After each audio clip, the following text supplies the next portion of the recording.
Today, we start a brand new mini-series with psychiatrist Dr. Jonathan Moch. After more than 40 years in practice, Dr. Moch has condensed his knowledge and experience into a book called Adventure in Wellness. He believes that through the exploration of lifestyle factors, we can make our brains healthier, more resilient, and therefore exponentially improve our decision-making skills, thus creating a better life for all.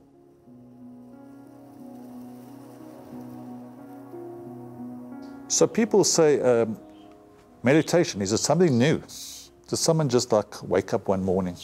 And of course, mindfulness meditation comes out of Buddhism. However, that's 2,500 years ago. 4,000 or more years ago, we had Abraham, Isaac, and Jacob. And they used to meditate, especially Isaac. Isaac, who, behind the afternoon prayer, used to go out into the fields and meditate. Prayer is a form of meditation. Jewish people have been praying for thousands of years. It's just another way. If you focus on what you are praying about, then you are meditating. So it's not something really new. It's not a fad. Meditation has a deep, deep religious aspect to it. And it is wonderful when you practice mindfulness meditation through, for example, watching your breath, how more empowered and focused your prayer becomes. If we look at nutrition and exercise and sleep, which I think is the triangle of brain health, we look at Maimonides, the Rambam, who lived 1,000 years ago. He was a physician, besides being a rabbi and one of the greatest writers of all time. And I was looking at his chapter 4 on his book on health, and there are highlighted 3 things. One is views on nutrition, mainly fruit and vegetables. 2, sleep. He actually says 1/3 of your 24-hour day, night should be sleep.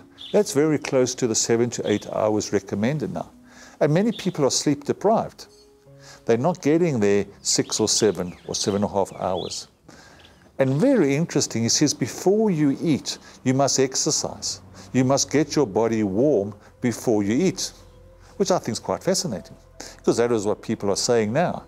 And all the science is backing that up, is that you must eat mainly fruit and vegetables, and also to get your sleep. So the Rambam, 1,000 years ago, was saying what now the scientists are proving.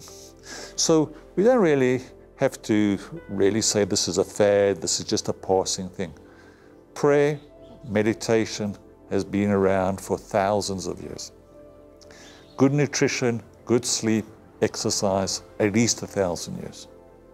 That is, so the Jewish view on this is clear, that we must look after our bodies. However, I would like to say that the way the Jews have survived is not because of sleep and because of food, one might think they do, or because of exercise, but rather they've been able to use their brains to the best of their ability to find solutions to problems.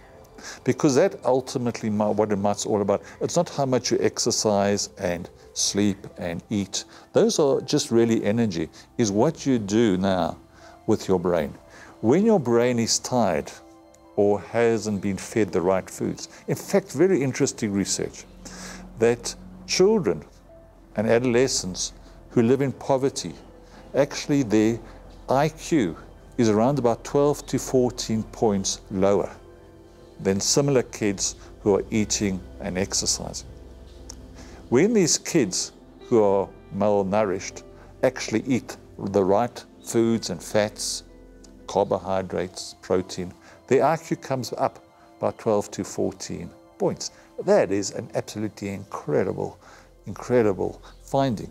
So the Jewish way of life has always emphasized community, friendships, looking after the poor, the widow, the orphan, the destitute. And when you can start to give and contribute and volunteer, it seems that that's very good for your brain.